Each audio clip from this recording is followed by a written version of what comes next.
पाठ 3 माँ ने कहा था के बारे में समझाएंगे।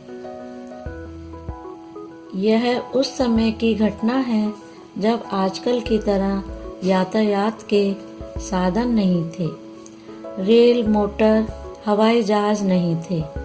अच्छी सड़कें भी नहीं थीं। यात्रा करने में बड़ी कठिनाइयाँ होती थीं। डाकुओं के डर से व्यापारी और यात्री एक साथ काफिला बनाकर चलते थे। सामान ऊंटों और घोड़ों पर लादा जाता था। लोग उन पर सवारी भी करते थे। एक बार एक लंबा काफिला एक नगर से दूसरे नगर की ओर जा रहा था। रास्ते में उस काफिले पर कुछ डाकू टूट पड़े और लूटपाट करने लगे।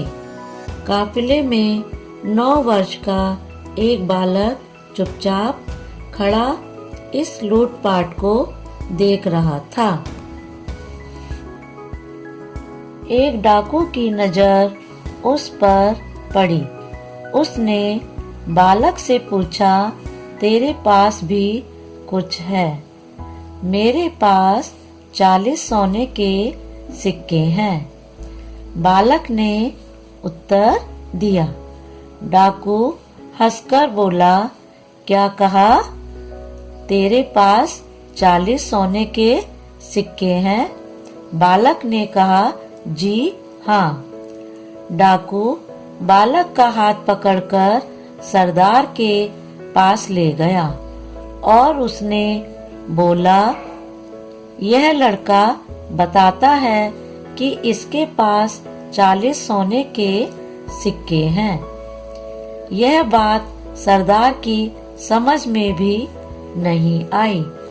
उसने बालक से पूछा, तेरे सोने के सिक्के कहाँ हैं? बालक ने अपनी सदरी उतारी और उसके अस्तर को फाड़कर सभी सोने के सिक्के उनके सामने डाल दिए। डाकू हैरान रह गए। सरदार ने पूछा, ए लड़के, सोने के सिक्कों को इस प्रकार रखने का उपाय तुझे किसने बताया? बालक ने उत्तर दिया, मेरी माँ ने। इनको सदरी के अस्तर में ही सी दिया था, जिससे किसी को पता न चले। सरदार ने अचंभे से पूछा, तो तुमने इन सिक्कों के बारे में हमें क्यों बता दिया? बालक ने कहा, मैं झूठ कैसे बोलता? घर से चलते समय माँ ने कहा था, बेटा कभी झूठ मत बोलना, झूठ बोलना पाप है। सरदार के दिल पर बालक की इस बात का बहुत अधिक प्रभाव पड़ा। वह अपने साथियों से बोला, यह छोटा सा बच्चा अपनी माँ का इतना कहना मानता है कि ऐसे संकट में भी झूठ नहीं बोला। हम लोग बड़े होकर भी ईश्वर के बताए रास्ते पर नहीं चलते और लूटपाट करते रहते हैं। डाकुओं ने उसी समय तय कर लिया कि अब वे कभी लूटपाट नहीं करेंगे। उन्होंने लूटा हुआ सामान भी वापस कर दिया। काफिले वाले अपना सामान पाकर बहुत प्रसन्न हुए और उस बालक को धन्यवाद दिया और उसका आदर करने लगे। बड़ा होकर यह बालक एक महान संत बना।